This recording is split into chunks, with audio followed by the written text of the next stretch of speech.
이번 강좌는 저번 드라큘라 1강에 이어서 2강으로 블라드 3세의 생애에 대해서 살펴보기로 하겠습니다. 블라드 3세는 물론 블라드 2세의 아들이죠. 두 번째 아들이라고 했는데 우선 그는 1431년에 출생했어요. 그의 출생지는 정확히 말하면 트란실바니아. 트란실바니아는 그 참 낯설은 이름으로 볼 수 있어요. 트란실바니아는 우리 어원을 따지면 트랜실바니아입니다. 실바는 원래 숲이나 포레스트라는 뜻이고 트랜은 너머라는 뜻이에요. 그러니까 숲 너머의 지역이라는 뜻입니다. 근데 트랜실바니아라는 것은 당시에 헝가리형이었어요. 그쪽 가면 트랜실바니아는 카르파티아 산맥이라고 있죠. 여러분 드라큘라라는 소설 보면 카르파티아 산맥을 지나가는 게 나와요. 그 등장인물이 그 카르파티아 산맥을 경계로 둘러싸여져 있는 오늘날 따지면 루마니아의 서쪽에 위치한 지역이 트랜실바니아입니다. 당시는 헝가리형이었죠. 나중에 이제 이 트랜실바니아가 나중에 왈라키아하고 또 몰다비아 일부가 합쳐져서 바로 오늘날 루마니아가 된다고 얘기했죠 한번. 근데 바로 이 트랜실바니아는 헝가리형인데 트랜실바니아에 있는 시기효아라는 지역이 있습니다. 여기서 블라드 2세의 둘째 아들로 탄생합니다. 당시에 블라드 2세는 왕이 아니었어요. 그냥 헝가리 왕의 볼모 인질 비슷하게 트랜실바니아에 거주하고 있었죠. 이 시기쇼아라는 지역은 또 독특한 지역입니다. 그 트랜실바니아는 분명 헝가리형인데 12세기부터 쭉 헝가리 왕이 통치를 했습니다. 근데 아마 여기를 외부 세계로부터 방어하기 어려웠던지 그 당시 섹슨족, 그 섹슨족 작센이라 작센, SAXON을 작센이라고 발음할 수 독일어로. 작센은 사실 우리 앵글로색슨족에 있는 영국 사람인데 사실 뿌리는 독일 사람들이에요.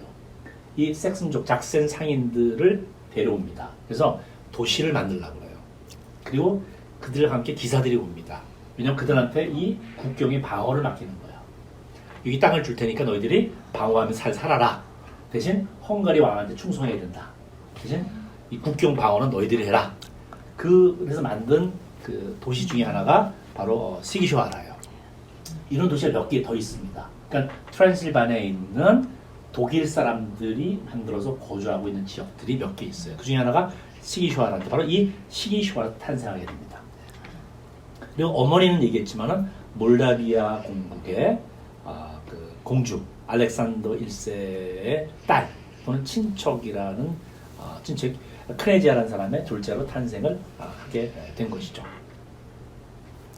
오른쪽 그림이 바로 그 드라큘라의 생가입니다. 바로 이 트랜실바니아의 시기쇼아라 있는 3층짜리 이렇게 건물이죠, 그죠? 실제로 이거 아마 드라큘라 관광 투어 가면 꼭 가는 게 바로 이 시기쇼아라 있는 생가를 찾는다고 합니다. 네. 그래도 조금 저는 이게 좀 질문이 좀 의문이 드는 게 근데 왈라키아가 아닌 그래도 꼭 트란실바니아에서 이 시기쇼아라에서 거주를 한 조금 뭐 지금 설명을 해주시긴 했지만 왜냐면 이제 왈라키아 나중에 이제 군주도 되지만 또 왈라키아에서 살고 뭐 태어나고 거주하고 했을 것 같은데 또 혹시 다른 이유가 있나요? 처음에는 그랬죠. 우리가 블라드 2세가 일종의 볼모로서 그죠? 헝가리 갔다 그랬죠.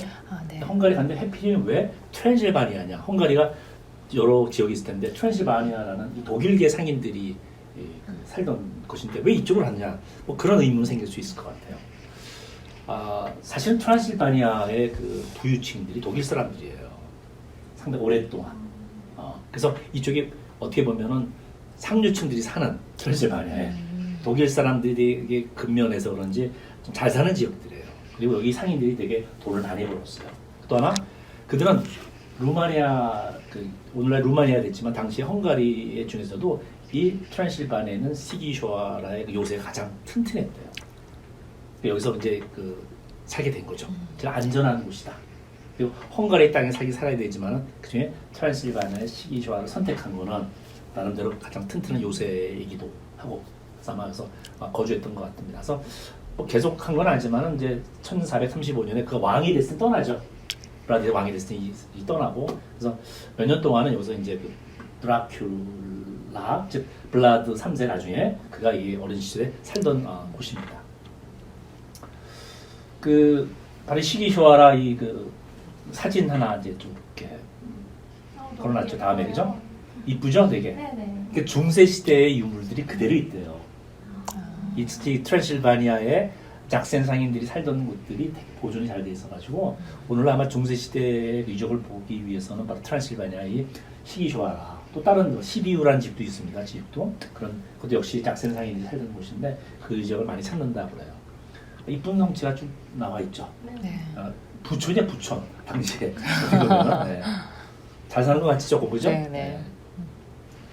첫 통치에 대한 얘기를 해보죠. 우리가 일단은 블라드 2세를 얘기하면서 블라드 3세, 즉 드라큘라, 블라드가 어떻게 터키에서 볼모가 됐었고 구금생을 했는지 다 얘기했죠, 그죠? 그래서 그가 부모가 어떻게 죽었는지, 아버지가 어떻게 죽었는지 얘기했고, 그래서 그 다음 얘기부터 해야 될 것 같아요, 그죠? 이미 다 얘기했던 것들이 때문에 이 통치를 3번에 걸쳐 합니다. 참 기부예요. 쭉 이어서 하는 게 아니에요. 첫 번째 통치, 두 번째 통치, 세 번째 통치, 3번에 걸쳐 통치를 하는데 첫 번째 통치가 1448년 10월에 시작합니다. 11월에 끝나요. 2달 동안 왕이 돼요. 이 자체가 얼마나 왈라키아의 군주의 자리가 위태한지, 그죠? 이 증명이 되죠, 그죠? 그 어떻게 그러면 군주가 되었는가? 사실 아버지가 죽고 형이 죽었어요, 그죠? 그럼 두 번째 아들인 그가 장남인 셈이 되겠죠, 그죠? 블라드 3세가 1448년에 왈라키아의 당시의 그 군주가 블라디슬라프 2세입니다, 그렇죠? 바로 그 후녀디가 왕으로 세웠잖아요, 그죠? 이 사람이 결국 터키와의 전쟁에 참여하면 후녀디 편을 들 수밖에 없어. 후녀디가 왕제에 앉혔기 때문에. 그래서 후녀디는 항상 터키의 전쟁을 벌이는 사람이에요. 그러니까 후녀디는 진짜 터키에 가장 많이 싸웠던 사람이에요. 그래서 아마 어떻게 보면 십자군 전쟁할 때 항상 선봉에 섰던 사람이기 때문에 누군 그래 기독교 국가의 수호신이라 그랬어요. 기독교들을 수호하는 자다. 그래서 기독교에서는 되게 좋아하는 인물인데 그 후냐디가 이제 그 터키를 치러 갈 때 같이 수행합니다. 같이 갑니다. 근데 그래서 그동안 왈라키아를 비워요. 그 사이에 들어옵니다. 터키군을 해주고. 왜냐면은 그 당시에 블라드 3세, 그때는 왕이 아니었죠? 블라드는 터키 있었잖아. 그죠? 그래서 터키군을 데리고 왈라키아 지금 왕제에 앉혀요. 완전 왕이 됩니다. 근데 블라디슬라프가 2세가 곧 군대를 다시 귀환해요. 그래서 12월 때 다시 도망가. 쫓겨나. 그래서 결국은 2개월 동안 왕이 됐다. 또 어디 도망가? 터키로 도망가요. 갈 데가 없잖아, 그죠? 헝가리 갈 수는 없잖아. 후냐디하고 싸우는데 현재는. 자, 이제 그 다음에 이제 1449년에 그 우리 몰다비아 있죠, 몰다비아. 어머니가 몰다비아의 공주라고 그랬잖아, 그죠? 근데 몰다비아의 보그단 2세가 왕이 됩니다. 이 보그단 2세가 재밌는 게 후녀디가 왕을 앉혀요. 후녀디의 그 후원을 받고 왕이 됩니다. 보그단 2세가 왕이 돼요. 외삼촌이에요. 그래서 몰다비아로 가요, 이제. 외삼촌 집에 간 거야. 어머니 몰다비아 공주니까. 근데 그 보그단 2세의 아들이 슈테판이라는 사람, 슈테판. 나중에 우리가 이 사람도 거론을 하게 될 겁니다. 그러니까 사촌지간이지, 그죠? 사촌지간에서 우리 친구가 되고 서로 맹세도 해요. 앞으로 서로 어려운 데 도와주자. 사촌지간. 되게 친하게 지내게 됩니다. 그리고 이제 그 재미있는 블라디슬라프는 분명히 그 헝가리 편이었는데 다시 터키 쪽으로 돌아서요. 왜냐면 터키 압력으로. 그러니까 사실 영원한 친구는 없는 거야. 이 사람도 뭐 하고 싶어서 터키 편 됐겠습니까? 친터키 정책을 펴니다. 그래서 거꾸로 후녀디하고 관계가 안 좋아져.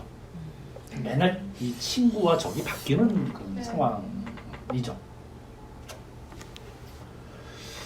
1451년 메흐메트 2세가 터키 술탄으로 즉위합니다.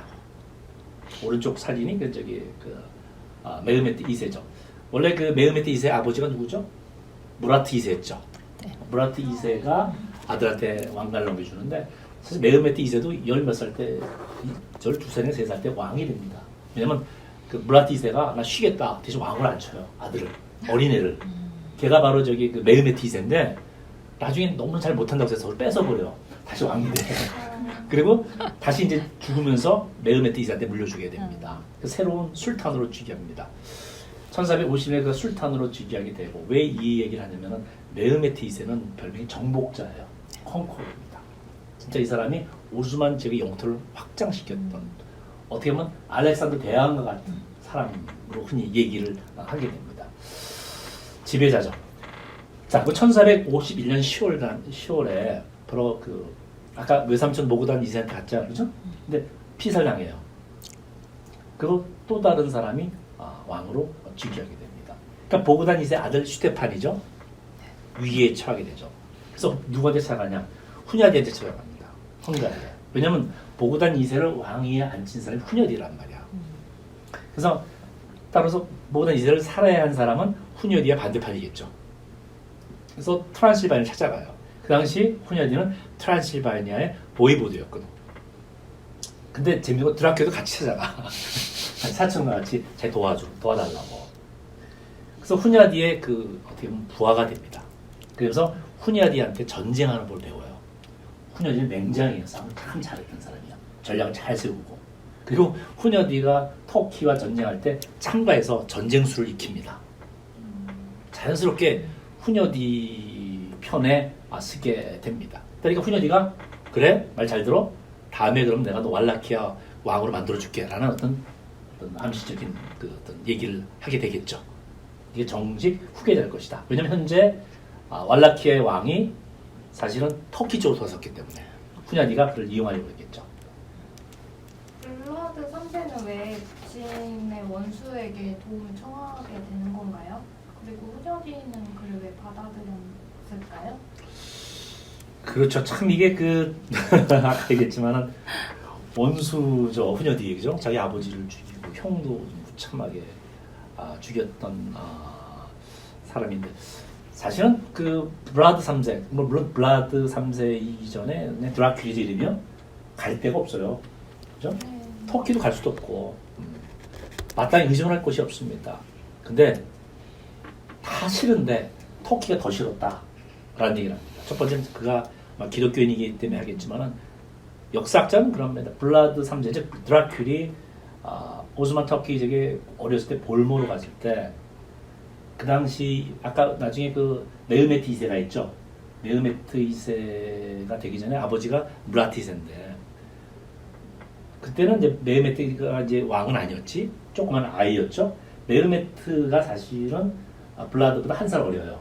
둘이 거의 나이가 비슷해. 근데 이 확실한 건 모르겠지만 사실 옛날 역사이기 때문에 역사학자마다 이게 좀 틀려요.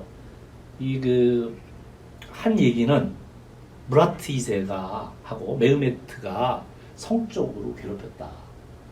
동성애적인 것이 있었다라는 거예요.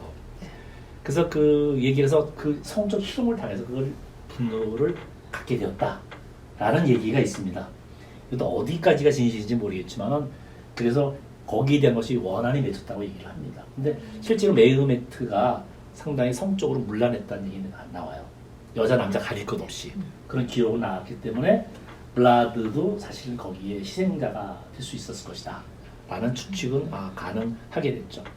그것이 이제 그렇게 해서 평소에 그 원한 때문에 헝가리 쪽이 차라리 낫다 라고 생각했고 후녀디 입장에서 보면 왈라키아의 군주 블라디슬라프 2세가 친터키 정책을 핀 것에 대해서 불만이 있기 때문에 몰아내고 그 반대 세력인 드라큘라를 정치적으로 이용하기 위해서 받아들였다. 우리가 추론해 볼 수는 있겠죠. 그리고 이제 그가 이제 헝가리로 갔죠. 그죠? 블라드가 가가지고 어디에 머면 트란실바니아 시비우에 기거합니다. 트란실바니아를 지배하는 사람은 후녀디였죠. 근데 시비우도 똑같습니다. 이것도 작센 상인들이 만든 도시예요. 그는 시기쇼아라에서 작센 상인들이 만든 도시고 시비우도 마찬가지예요. 근데 부촌이에요. 이쪽에서 기거를 하면서 즉 헝가리 영이니까 헝가리에 기거를 하고 있습니다. 1453년에 메흐메트 2세가 정확히 메흐메트 2세는 1451년에 술탄으로 즉위하죠. 그가 콘스탄티노플을 점령합니다. 함락시켜요. 그래서 기독교 국가의 위기의식이 상당히 고조가 되죠. 오른쪽 그 그림이 바로 이 콘스탄티노플에 들어가 입성하는 메흐메트 2세에 대한 그림이 나오고 있죠.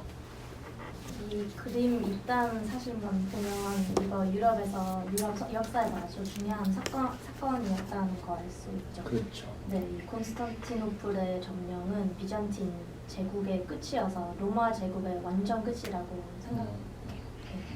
저도 같은 생각인데 이게 메흐메트 2세가 콘스탄티노플을 함락함으로써 사실 진짜 동로마 제국이 끝난 거잖아요.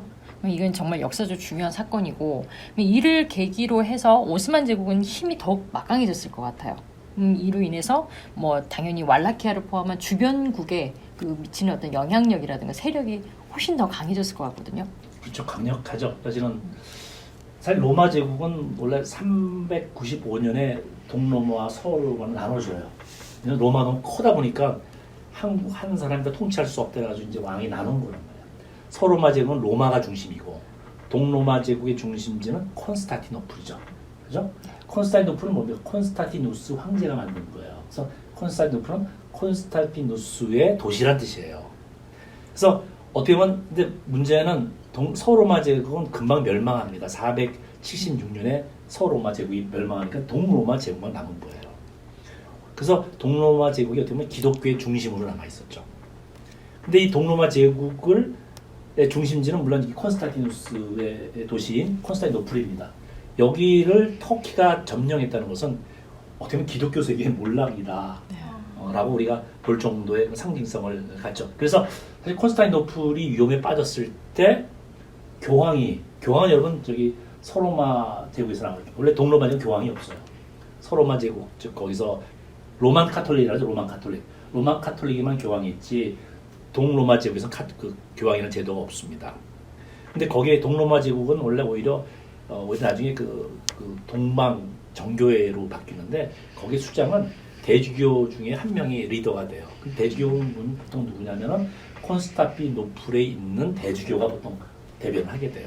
근데 이것이 무너지게 되니까 사실 같은 편에서 교황이 십자군을 만들어요. 빨리 구해줘라. 콘스탄티노플 가서 터키군을 물쳐라. 근데 이건 너무 늦어요. 함락당하고 말죠. 어떻게 보면은 이를 통해서 오스만 터키는 세계적으로 확장할 수 있는 그런 계기를 마련했다고 볼 수 있죠. 어떻게 보면 그래서 그만큼 콘스탄티노플 점령은 세계사를 바꾸는 큰 사건이다라고 우리가 볼 수 있을 것 같습니다. 이게 사진도 나오지. 이게 메흐메트 콘스탄티노플 점령 오스만 제국의 꿈이라는 거에서 이렇게 쭉 조금 볼까요? 이거 아마 넷플릭스도 나오는 것 같은데 소리가 이게 제대로 나오나 모르겠네요. 무려 1100년 동안 단 한 번만 함락된 비잔틴 제국의 수도 콘스탄티노플. 23 armies have tried to take the legendary city. All have failed. 유럽과 아시아의 세상의 중간에 중심이라 있는 불리는 곳에 위치한 이곳은 콘스탄티노플이죠. Asia, Europe, 모든 통치자들이 여기를 다 Black Sea, 가지려고 Mediterranean, Balkan world, 했었고 the Italian city-states. 모든 통치자들의 당시의 콘스탄티노플의 황제는 콘스탄티누스 11세입니다. 이곳을 통치하는 사람은 콘스탄티노스 11세. 저희 콘스탄티누스 11세는 이걸 방어하다가 죽어요. 그 역시 네. 콘스탄티노플 방어에 끝까지 방어하다가 끝까지 남았는데 결국은 principle for which he will sacrifice 힘의 열쇠에서 everything else is the 또 preservation 메흐메트 of 2세가 하지만 상당히 그에게 도전할 지략을 자격이 잘 아니다. 짰던 인물로 오스만 제국의 메흐메트 2세죠. 멸망시키고 사망한 말이죠. 아버지의 뒤를 이어 왕위에 오른 메흐메트 2세는 권력을 굳건히 다지기 위해 큰 업적이 필요했고 He says, I need the crowning achievement. 자, 우리 이 정도로 보고 다음에 우리 다음 얘기 넘어가기로 하죠. 네. 저는 오스만 제국의 꿈 다큐를 보고 깜짝 놀랐는데요. 당시 콘스탄티노플과 오스만 터키는 고도의 기술과 지략으로 전쟁을 치렀더라고요. 메흐메트 2세의 그런 계속 승리에 대한 그 집념이 그 비결인 것 같습니다. 그렇죠. 이게 사실은 그 당시에 메흐메트는 21살이에요. 19살 때 황제가 실탄이 됐고 21살 때 2년 만에 점령했는데 아버지도 여기 한남 못 시켰어요. 무라트 2세도. 근데 콘스탄티노플이 몇 겹으로 쌓여진 요새가 있어요. 성벽이 굉장히 두꺼운 성벽에서 그건 난공불락이라 절대 못 부순다고 한 거예요. 근데 부쉈어요. 거대한 대포를 이용해서. 그동안은 계속 아무도 침략을 못했죠. 상태였잖아요. 사실 동로마 제국의 콘스탄티노플은 거의 1100년을 견뎠어요. 네. 그걸 무너뜨렸는데 굉장한 지략을 써서 무너뜨리죠. 그리고 재밌는 건 그가 이쪽을 수도로 바꿔요. 원래 오스만 제국은 다른 에디르네가 수도였는데 이쪽으로 바꿔버려. 이름 바꾸죠. 이스탄불. 네. 이스탄불. 그 이름이 근데 또 재미있는 사실은 이스탄불, 그러니까 그때는 거기 보면은 우리 보통 비잔티움이라고 비잔티움이 바로 콘스탄티노플입니다. 네. 근데 그 메흐메트 2세의 친어머니가 비잔틴 사람이래요. 참 역사의 아이러니지. 근데 거기서 내세우지 못했대. 네. 하여튼간에 침공해가지고 그 점령을 하게 되죠. 역사적 사건이기 때문에 꼭 블라드 3세 밀접한 관계 없지만은 사실 메흐메트 2세 이제 압력을 또 받게 되겠죠. 네. 첫 번째 점령이기 때문에. 그래서 우리가 사이드 얘기지만 같이 얘기를 한번 해보는 겁니다. 다음에 결국 그의 두 번째 통치 얘기를 한번 해죠. 블라드 3세. 이제 다시 또 왕이 오는데 이번에 좀 길었어요. 6년 동안 했으니까. 근데 긴 얘기죠. 그가 왕으로 이제 다시 복귀하게 된 사건이 이제 뭐냐면 1456년에 터키의 메흐메트 2세가 베오그라드를 침공하게 됩니다. 베오그라드는 오늘날 세르비아의 수도예요. 당시에는 헝가리에 속했던 곳이고 헝가리에서 가장 중요한 요새 중에 하나였는데 그가 헝가리를 다 먹기 위해서 베오그라드를 침공합니다. 후냐디가. 그러니까 헝가리의 위기에 빠지니까 그 당시 교황이 십자군을 모집해요. 모집하고 후냐디가 그 십자군을 이끌고 말만 십자군이지 농부들이에요. 모압지주들이었는데 그들을 데리고 베오그라드가 그때 오스만 군에서 포위됐는데 그 포위를 듣고 베오그라드를 다시 탈환합니다. 그래서 후냐디를 기독교 세계 방패라고 당시 교황이 칭송을 했어요. 굉장한 맹장이에요, 사실은. 그리고 이제 1450년 6월에 이제 어떻게 보면 이제 바로 그때 블라드 3세가 이제 헝가리에 힘을 얻어서 그죠? 다시 왈라키아 들어가서 왕권을 탈취를 하게 됩니다. 그리고 그 당시 왕이었던 블라디슬라프는 전쟁 중에 전사를 하고 말아요. 자, 오른쪽 사진이 보면 후냐디 야노시 동상이죠. 이게 헝가리 부다페스트 가면은 영웅 광장이라고 있죠. 히어로 스퀘어. 어떻게 본 적 있습니까? 거기 보면 헝가리의 영웅들의 동상들이 쭉 있는데 그 중에 한 명이 야노시가 나옵니다. 참고로 후냐디 야노시의 성은 후냐디예요. 헝가리 사람은 동양 사람처럼 성이 못 쳐나가요. 그래서 유럽 사람들은 first name이라고 last name, family name인데 헝가리는 후냐디가 성이고 야노시가 이름이에요. 이 후냐디 야노시 동상이 이렇게 딱 나와 있죠. 근데 야노시는 이 베오그라드 공방전의 승리를 이끈 다음에 페스트에 전염병으로 사망하게 됩니다. 참 아이러니하죠. 그 맹장이 병으로 죽게 된다라는 사실이죠. 결국 이게 블라드 3세는 헝가리를 등에 업고 지금 이제 두 번째 통치를 결국은 하게 되는 거죠. 그렇죠. 참 아이러니죠. 첫 번째 통치는 터키도 왕이 됐고 두 번째는 헝가리도 네. 왕이 됩니다. 참 누구 편이라는 게 없죠, 사실은. 네, 네. 근데 궁극적으로 마음속으로는 어디가 조금 더 나을지 모르지만은 영원한 적과 친구는 없다라는 게 확실히 나타나죠. 그다음에 요새 축조라는 얘기를 했는데 요새라는 거는 뭐냐? 우리 캐슬 성과 비슷해요. 여러분 서해안 하면은 성이 참 많아요. 캐슬. 성과 요새는 거의 같은 개념입니다. 적으로부터 방어하기 위한 거예요. 우리나라에 성이 몇 개 안 되죠. 근데 유럽 가면 되게 많아. 프랑스도 많고 다 많다. 그 얘기 뭐냐면 그만큼 전쟁이 많았다는 뜻이에요. 자기 보호해야 되니까.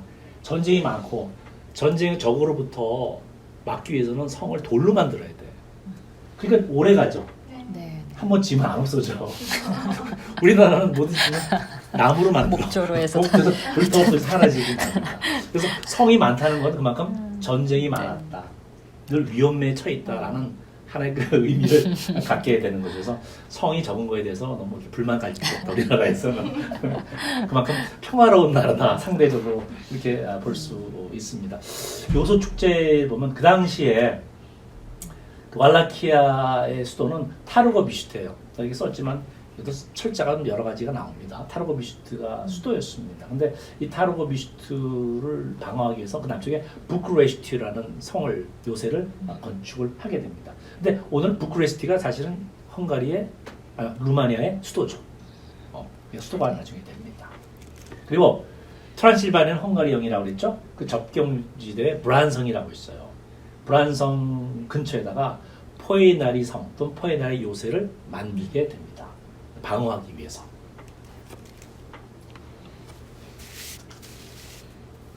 이게 그림인데 왜 포에나리 요새고 포에나리 성 잔재밖에 안 남았어요, 그죠? 많은 사람들이 가끔 찾아가기도 하고 관광객들이 찾아가고 오른쪽이 브란성입니다. 훨씬 이쁘죠, 브란성은. 네. 브란성. 정확히 말하면 여기 브란성이 이제 많이 이제 그 사람들 찾아가는 곳 중 드라큘라 성으로 찾아가는 곳 중에 하나이기도 하죠.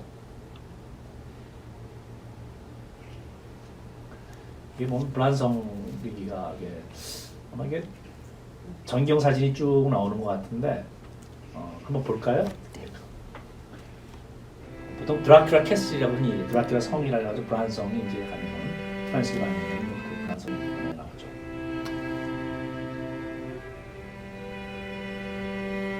외국부터 이렇게 쭉 나오는데 큰 그 바위 위에 이렇게 세워진 근사한 중세풍의 성이다. 되게 예쁜 것 같아요, 외관이. 예쁘죠? 그래서 오늘날 관광객들이 어떻게 보면 그 가장 많이 방문하는 곳 중에 하나래요. 그러니까 어떻게 보면 그렇죠. 이제 드라큘라 덕분에 지금 후대 사람들이 좀 덕을 보는 건데, 근데 사실 실제로는 드라큘라가 이곳에 그렇게 오래 살지는 않았다고 저는 알고 있거든요. 근데 이제 소개는 드라큘라 성이다. 그래서 많은 관광객들을 끌고 있는 곳으로 좀 알고 있는데. 그렇죠. 흔히 보지인데 진짜 드라큘라 성은 아까 하면 포에나리 요새예요. 근데 아까 봤지만 포에나리는 좀 거의 볼품이 없죠. 나무 네. 브라자 멋있잖아. 그래서 이제 이게 실수인지 아니면 의도적인지 모르겠지만 루마니아 관광청에서 이걸 드라큘라 성이라고 얘기했어. 그래서 여기를 홍보하는 바람에 관광객들이 브란성을 이제 드라큘라 성이라고 생각을 하고 찾아간다라는 말이 있습니다. 물론 실수인지 아닌지 모르겠지만 약간 의도도 있을 것 같아요. 의도도 있을 수 있죠. 포에나리는 남은 게 별로 없고 더 정확히 말하면 포에나리 성이 아니라 포에나리 성 바로 맞은편에 아르제슈 성이라고 있어요. 거기도 남은 게 별로 없어요. 사실은 진짜 성은 아르제슈 성이다 라고 하는 사람도 있습니다. 즉 진짜 드라큘라 성은 포에나리 성이라고 주장하는 사람이 있고 아르제슈 성이라고 주장하는 사람이 있습니다. 이 얘기도 나중에 한번 얘기해보죠. 이 성이 어떻게 건립되었는지 역사 얘기하면서 한번 소개해 볼 수 있을 것 같아요. 다음에 그 블라드 3세와 또 밀접한 관계가 있는 사람 있죠. 1457년 6월 오른쪽 사진을 보면은 근엄한 왕관을 쓴 사람 있죠. 슈테판입니다. 슈테판은 누굽니까? 바로 사촌이에요. 몰다비아의 그죠? 보그단 2세의 아들이 슈테판이라고 했죠. 헝가리의 도움을 청하였다 그랬죠. 그가 나중에 슈테판 3세가 돼요. 3세가 되는데 결정적으로 누가 도와주냐면은 바로 드라큘라, 블라드 3세가 도와줍니다. 왜냐면 그가 그 보그단 2세 밑에 들어갔을 때 서로 사촌지간이라고 했죠. 이 슈테판하고 서로 어려운 일 때 서로 도와주기로 했어요. 드라큘라 자기의 군대를 보내서 몰다비아의 왕권을 찾는데 결정적인 도움을 줍니다. 그래서 왕자에 올라요. 그러니까 그리고 이제 이 슈테판 3세는 기독교 신앙의 수호자라고 해요.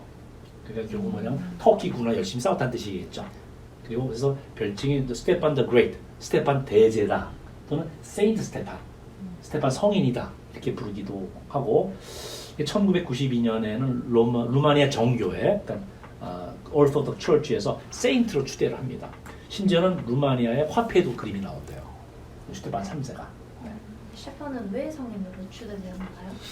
네, 조금 얘기했지만은 저기 그 스테판이 왕이 될 수 있었던 것은 1475년도에 몰다비아하고 폴란드하고 헝가리가 십자군을 만들어요.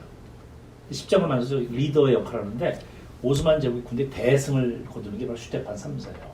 그래서 이제 그 당시 교황이 그가 바로 기독교 신앙의 수호자다라고 해서 칭송을 했습니다. 세인트와 같은 존재다. 그리고 이 사람 왕이 된 다음에 많은 교회당과 수도원을 만듭니다. 그래서 바쳐요. 그래서 많은 유적지들을 바로 슈테판의 3세의 덕분에 몰다비아에 많이 있다라고 볼 수 있죠. 그래서 그를 성인으로 추대하는 게고 어떻게 보면 몰다비아의 영웅이에요 지금도. 네? 다음에 그 오른쪽 보면 1458년에 헝가리 차세 1세에 등극했는데 헝가리의 왕이 그 라디슬라우스라는 5세가 있었는데 사실 라디슬라우스가 정확히 말하면 훈여디 야노시의 장남이 있었어요. 차남이 마차시예요. 장남을 죽여요. 그래서 이제 헝가리 내분이 일어나. 왜냐면 그 훈여디의 그 아내하고 그의 그 남동생하고 반란을 일으켜요. 왕이 죽였기 때문에. 그래서 아주 내란이 시끌시끌하게 됐어요. 그리고 이제 헝가리의 왕 라디슬라우스가 후사 없이 죽게 되니까 그 훈여디의 두 번째 아들, 첫째 아들은 죽었고 두 번째 아들이 마차시예요. 근데 귀족들이 만장일치로 마차시를 헝가리의 왕으로 추대합니다. 오른쪽 사람입니다. 후에 마차시는 성공이자 기독교의 수호자로 칭송을 받습니다. 물론 이 사람은 십자가를 많이 이끌었던 사람이고 누군 흔히 그래 오늘 우리나라로 따지면 세종대왕 같은 사람이다. 또는 이제 그 사람이 되게 실리적인 외교를 잘했고 실리에 밝은 사람이다. 그래서 칭송이 아주 자자한 현왕으로서 그래서 이 사람에 대한 얘기도 많이 나옵니다. 아까 얘기했지만은 그 부다페스트의 영웅광장에 훈여디 야노시의 동상이 있었죠. 훈여디 야노시의 두 번째 아들 마차시 1세도 영웅광장에 동상이 있습니다. 왼쪽 그림이 바로 그 마차시 1세 영웅광장에 나온 동상이죠. 오른쪽 그림 보면 마차시 성당이 나오죠. 여러분 보면은 그 부다페스트 가면 원래 부다페스트는 부다라는 지역과 페스트라는 지역을 합친 거예요. 부다는 원래 왕족이 살던 곳입니다. 높다란 언덕 위에 있고 그 건너편 그 강이 뭐죠? 흐르는 강이 그 헝가리에 도나우강, 네. 또는 다뉴브 강이라고 하죠, 그죠? 이게 독일어로는 다뉴브 강이라고 그러고 헝가리에서는 도나우 강이라고 하죠. 네. 건너편은 페스트예요. 페스트에 있는 지역이 국회의사당, 그죠? 헝가리 국회의사당이 있는 지역이죠.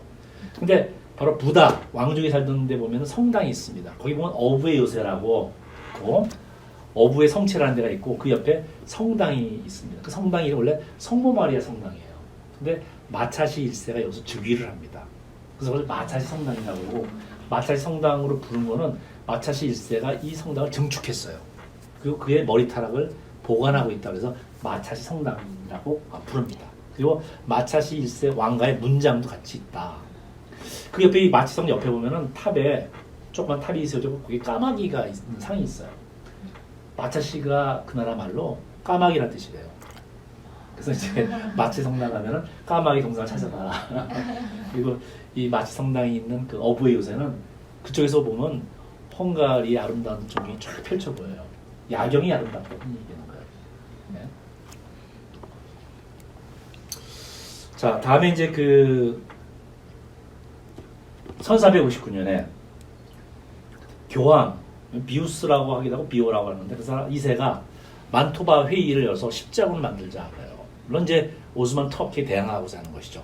1453년에 그 오스만 터키가 콘스탄티노플을 함락시킴으로써 점점 더 위세가 강력해지고 동료를 더 위기에 빠지게 됩니다. 근데 십자군을 결성하게 되는데 마차시 1세가 핵심적인 역할을 해요. 헝가리 왕으로서. 헝가리는 늘 자기 기독교를 사수하는 나라라고 생각하고 마차시 1세가 핵심적인 역할을 했고 그래서 그가 세인트로 추앙받는 이유가 거기에 있습니다. 그리고 블라드 3세 또한 마차시 1세 동맹을 맺게 됩니다. 왜냐면 자기도 나라를 지키기 위해서. 왜냐면 메흐메트 2세는 왈라케도 오스만의 일부분이다 생각하는 거예요. 마치 너도 우리나라다. 내 신하다. 어떻게 보면 이 블라드 3세는 되게 자존심 센 사람이야. 그래서 거부하고 오스만과 대항하기 위해서 마차시 1세와 동맹을 맺게 됩니다. 그 메흐메트 2세가 이제 어떤 일이라면 공물을 바쳐라. 심지어는 왈라키아의 아이들을 억지로 끌고 가려고 그래요. 그때 터키군이 와서 왈라키 애들 데려가려고 할 때 블라드 3세죠. 드라큘라가 군대를 가지고 동원해서 못 끌고 가기 저지를 하게 됩니다. 굉장히 용감한 저항이에요. 당연한 것 같지만 워낙 힘에 있어서 그 터키와 왈라키는 상대가 안 되는 나라였지만 그는 강하게 맞섰던 사람이죠. 보니까 메흐메트가 딱 보니까 드라큘라, 즉 블라드 3세는 자기 말 안 듣게 생겼어. 아무리 말이죠. 저기 고집세고 대항해. 그래서 이제 결국은 어떤 생각을 하냐면은 그 메흐메트 메흐메트 2세는 라두를 다음 왈라키의 후계자로 지명을 하게 됩니다. 바로 드라큘라의 동생이죠. 같이 그 터키의 볼모를 봤었던 동생 걔를 하고 드라큘라를 처형하려고 해요. 처형하고 라두를 앉혀야겠다 생각하면서 사절을 보내서 콘스탄티노플을 와라. 이 당시에는 이게 바로 이스탄불이 됐겠죠. 그죠? 이름이 바뀌어서 이스탄불 오가서 명령을 하게 됩니다. 그러니까 블라드 3세는 친헝가리 노선이고 그러면 라두는 약간 친오스만 쪽이었나요?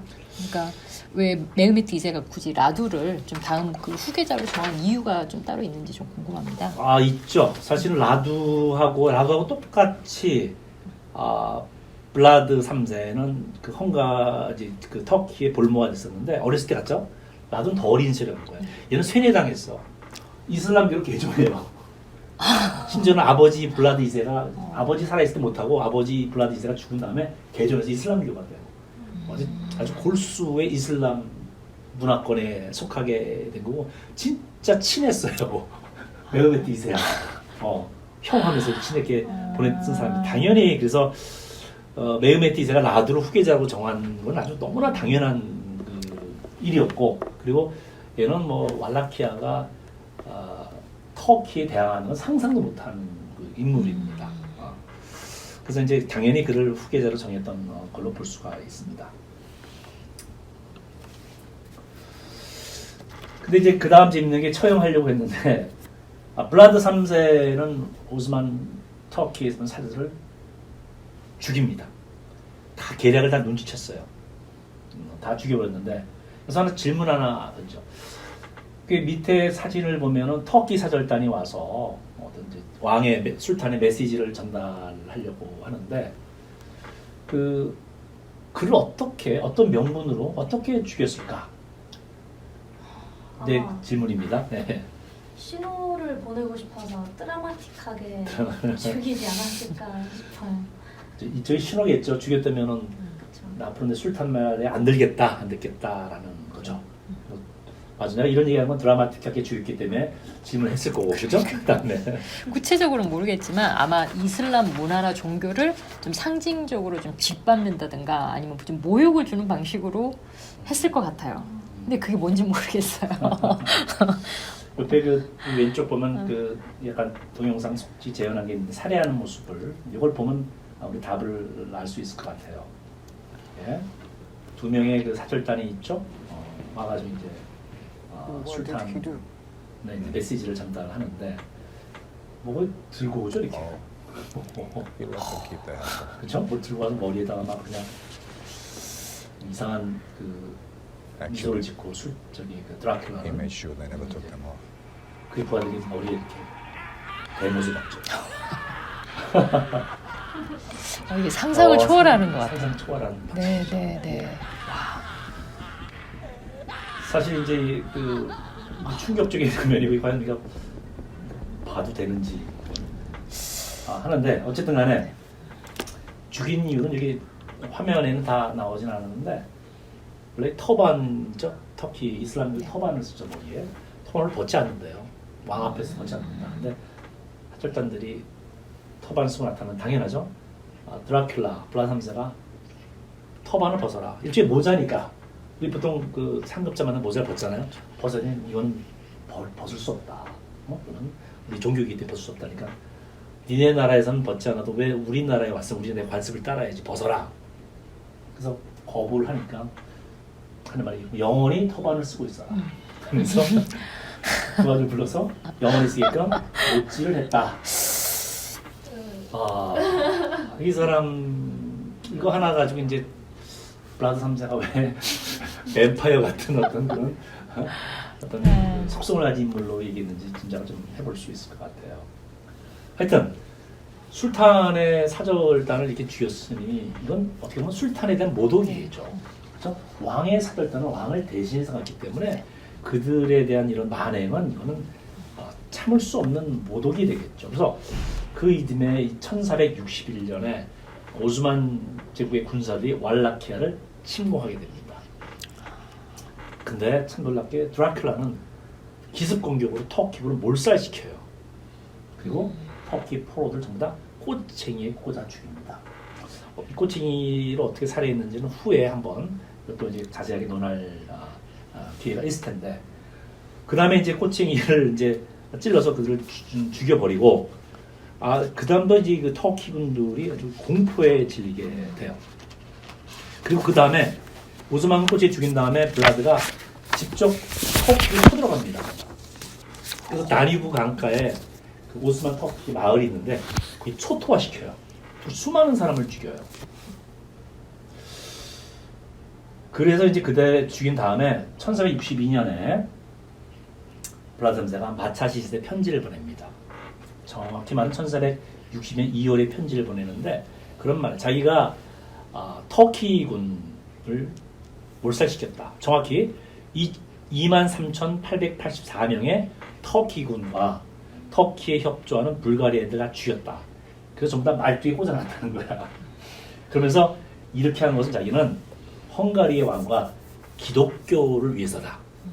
자기는 헝가리 왕과 기독교를 위해서 했으니까 결국은 자기가 술탄과의 평화를 깬 것은 기독교를 위해서다. 헝가리 왕을 위해서 하면서 그에게 군사적 도움을 요청해요. 날 도와달라.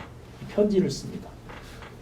이 메흐메트 2세가 이걸 보고 얼마나 분노했는지. 물론 이때 오스만 제국이 1460년에 침공했을 때는 그게 부하가 이끌고 갔지만은 1462년 6월에는 메흐메트가 직접 끌고 가. 참지 못하고 왈라키아를 직접 침공을 하게 됩니다. 사실 여러분 그 콘스탄티노플을 함락할 때도 메흐메트 2세가 직접 끌고 가요. 군대를.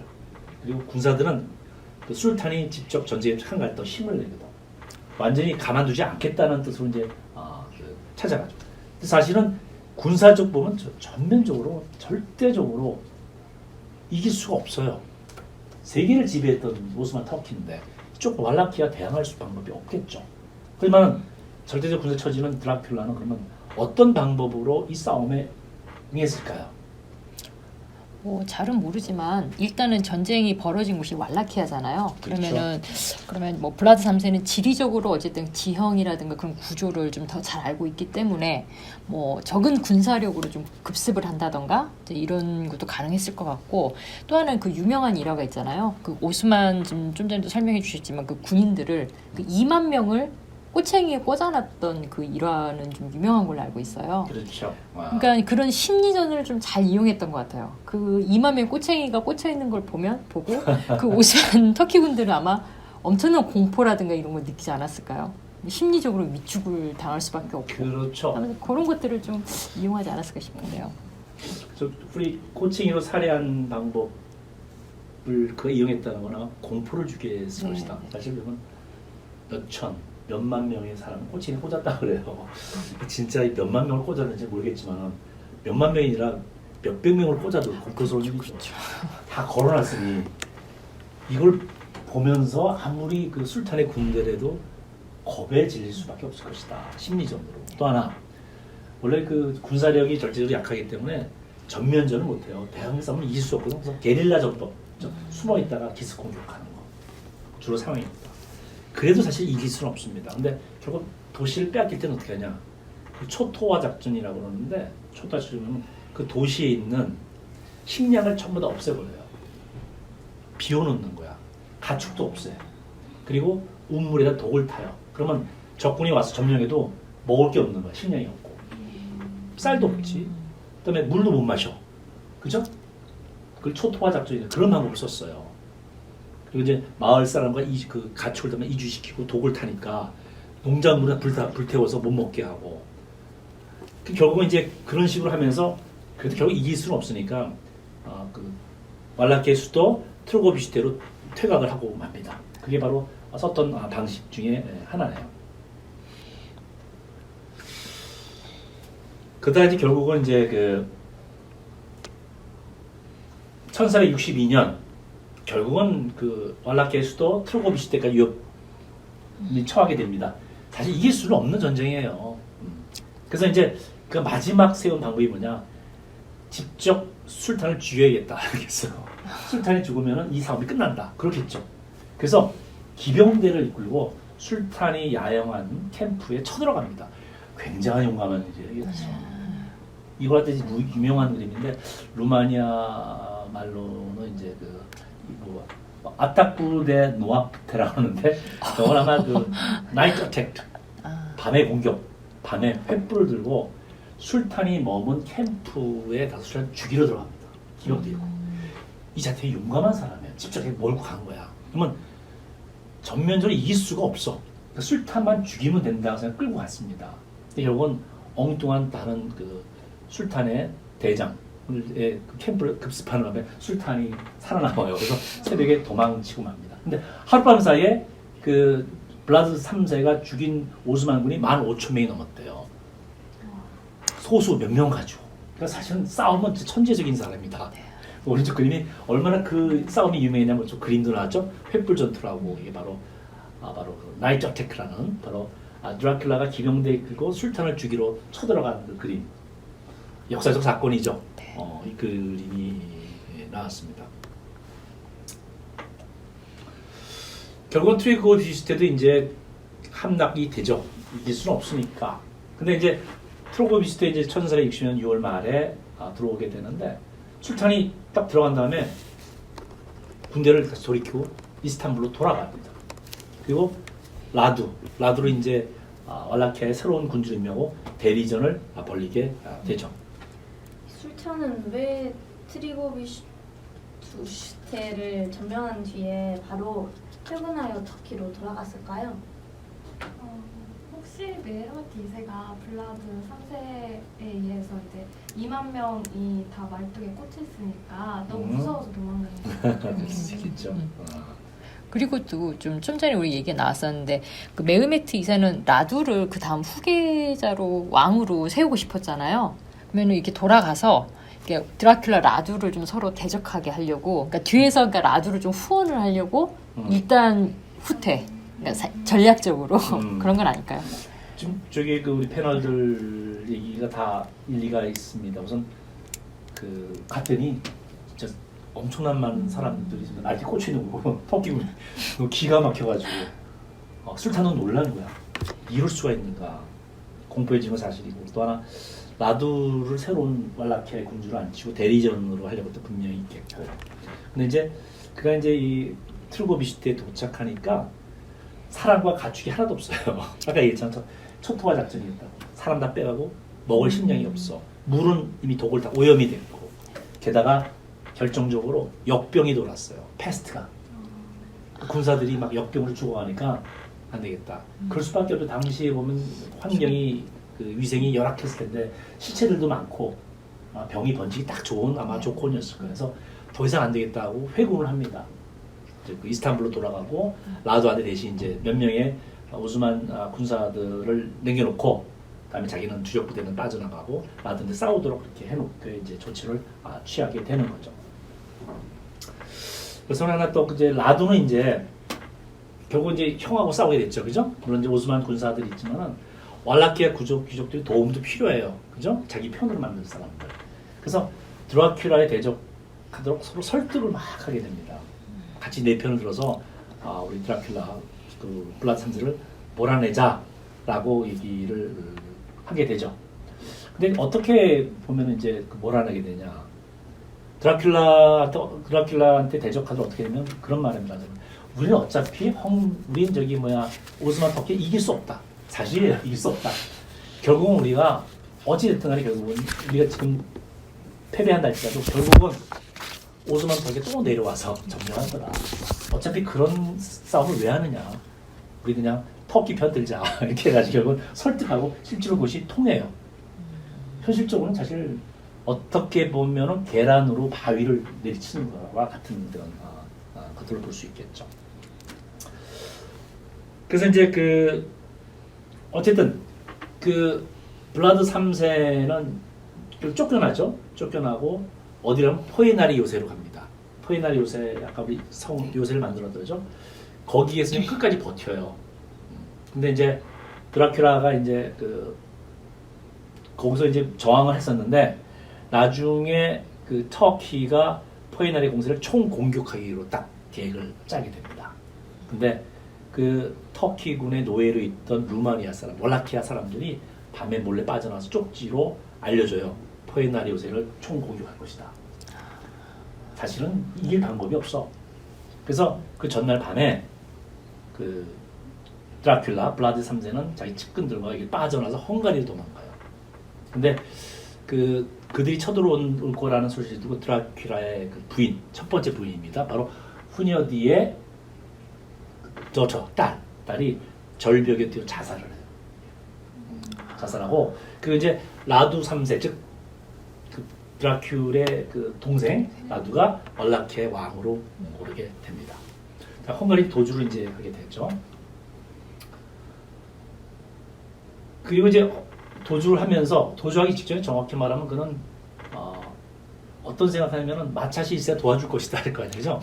자기가 열심히 싸웠잖아, 그렇죠? 마차시 1세는 기독교 수호자고 당연히 자기를 도와줄 것이라 생각을 하고 1462년에 12월에 갔는데 오히려 그걸 체포해서 비쉐그라드라는 지역에 구금을 합니다. 참 아이러니컬하죠? 14년 동안 구금을 한다고 그래요. 14년 구금한다는 얘기는 우리 또 다른 또 이야기가 있으니까 다시 한번 얘기하기로 하고, 일단은 14년 동안 비세그라드에 구금을 하고, 그 다음에 작센 사람 있죠? 트란실바니아 작센인들, 독일 상계 상인들한테는 뭐라고 얘기를 하냐면 앞으로 라두를 왕으로 인정해라. 완전히 어떻게 보면 등에 칼 꽂힌 거야. 제대로 뒤통수 맞았다고 볼 수 있겠죠. 그쪽 편들어라. 그리고 이제 라두는 또 그래요, 이게 그 트란실바니아 작센인들한테 앞으로 너희들한테 상업적 특권을 주겠다 그래요. 회유 유책을 이제 썼다. 이제 그런 게 되는 거죠. 근데 왜 구금을 했나요? 참 그렇죠. 이게 왜 구금을 했나? 재밌는 일이죠. 마차시는 왜 블라드 3세 구금했을까? 자기 같은 편이었는데. 그렇죠. 네. 아까 잠깐 얘기했지만 마차시 1세는 되게 실리적인 사람이랬죠. 그리고 현명한 사람이라고 했어요. 그죠? 어떻게 보면 기독교의 영웅이지만은 그도 알아요.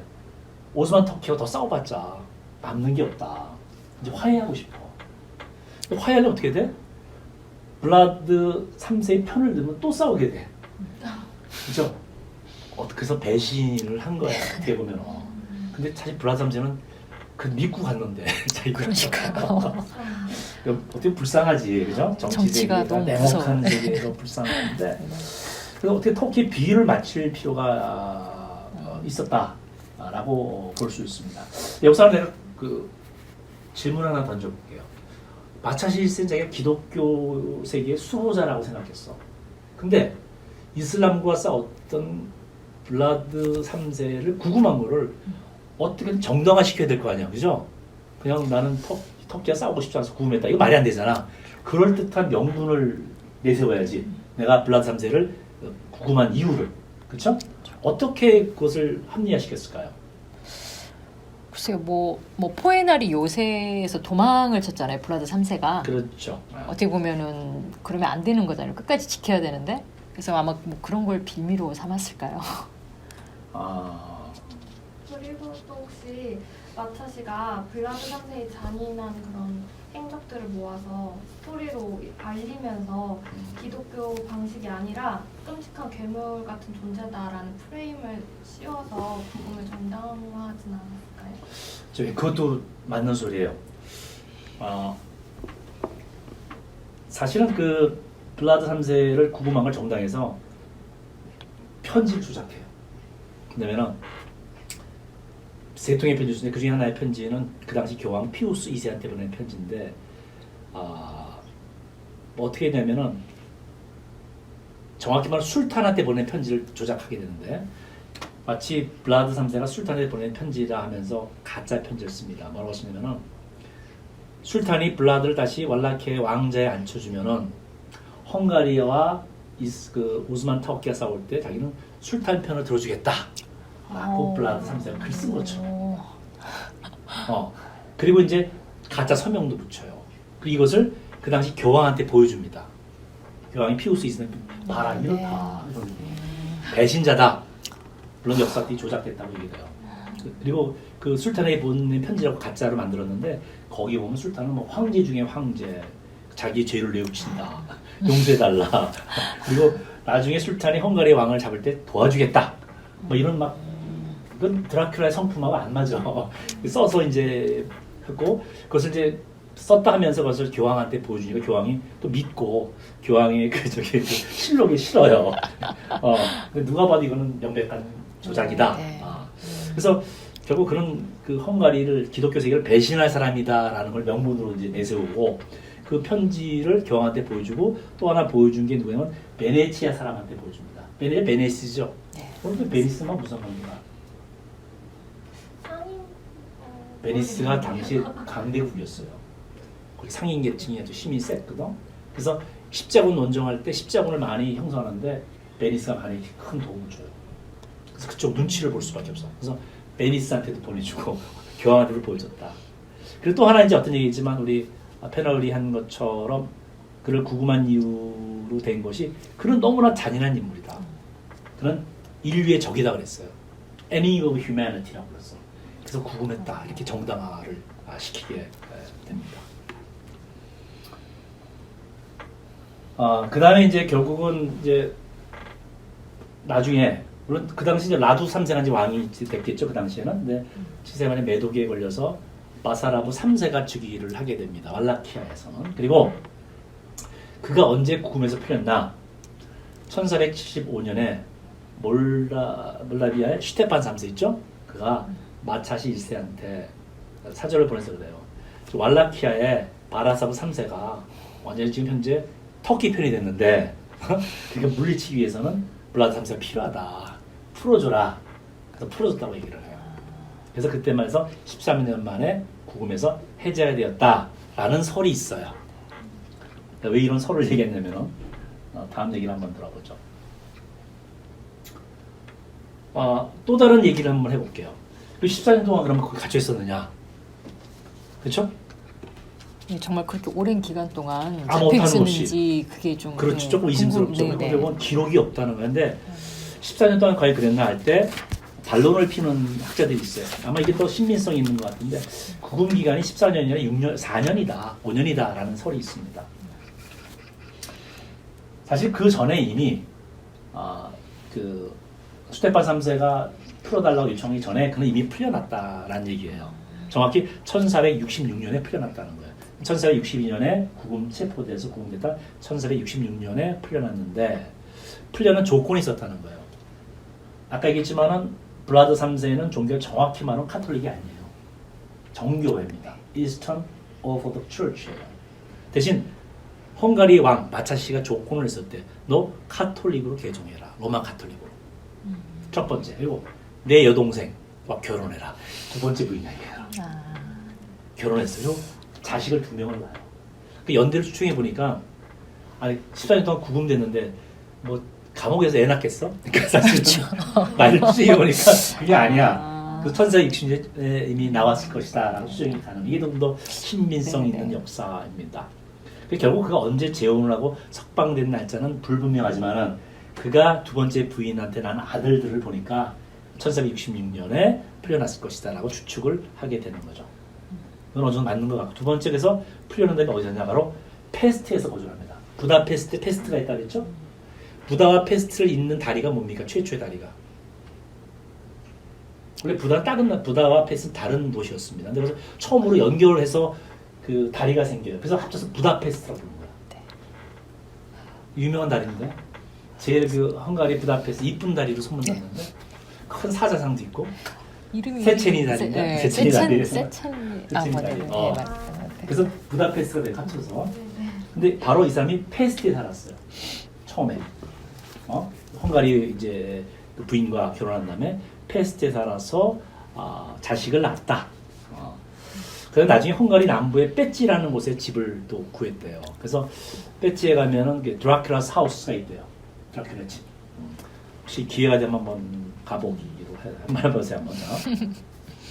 그리고 당시 에피소드 재밌는 게 그 도둑이 이 저기 헝가리에 살던 드라큘라 집에를 살짝 들어왔는데 그를 쫓아오던 헝가리의 그 가디들이 영장 없이 드라큘라의 집에 그 도둑을 잡으러 왔대요. 근데 드라큘라 화가 나서 칼로 그 경찰 일종의 경찰을 죽여버렸대요. 그러니까 하는 말이 나중에 그 집안 행정장이 어떻게 죽이냐고 그 공무집행하러 도둑 잡으러 오니까 아무도 위대한 사람의 집에는 허가 없이 들어올 수 없다. 걔는 죽어 마땅하다. 그러니까 기백이 대단한 사람이죠. 드라큘라가. 그렇다는 에피소드가 있습니다. 그 다음에 이제 결국은 이미 풀려났던 것 같습니다. 그래서 십자군 원정 때 그 헝가리의 카톨릭 그 부대가 십자군 원정 갈 때 항상 리더가 돼서 터키와의 싸움에 동원됐다. 이미 그 전에. 그래서 그 14년 동안 구금된 것은 아니다라고 얘기를 합니다. 어쨌든 결국은 1475년에는 슈테판 3세가 그죠? 오스만 제국에 굴복한 바사라고 3세를 물리치게 그를 풀어달라. 풀려난 건 알겠지만 이미 그 전에 풀려났겠지만 거기 동원이 되게 됩니다. 그 다음에 이제 1476년에 결국은 이제 그는 그 슈테판 3세, 몰다비아하고 바로 헝가리 마차시의 도움을 받아서 군대를 이끌고 왈라키아에 진격해서 왕위에 들어갑니다. 그래서 이제 그 1470년 11월 26일이죠. 그리고 바라사보 3세는 터키 도주예요. 서로 그죠? 바라보 3세가 또 이제 터키 페인이 됐으니까. 그 다음에 이제 1470년 12월에 또는 1477 1월이라고 하기도 합니다. 이 바라보 3세가 다시 터키군으로 돌아와요. 이때 사망하고 말아요. 왕이 2개월이에요. 이 사람이 3차에 걸쳐서 왕이 했지만 1차, 3차는 2개월밖에 안 돼. 2차가 제일 길었던 때입니다. 그럼 이게 블라드 3세가 어떻게 사망했는지 뭐 좀 구체적인 기록은 남아 있나요? 글쎄 이 기록도 이제 정확히 언제라는 얘기도 설이 너무 많아서 근데 이제 그 얘기는 몇 가지가 있는데 첫 번째는 오스만군에서 죽었다 전쟁 중에란 말 있고 심지어 뭐 사냥 중에 사고로 죽었단 말도 있어요. 사냥하다가 약간 믿기 좀 어렵죠. 네 번째는 그 드라큘라의 편을 들기로 했던 귀족이 배신을 해서 죽였다라는 설도 있고 근데 어떤 슬라브 러시아의 기록에 따르면 그런 얘기는 해요.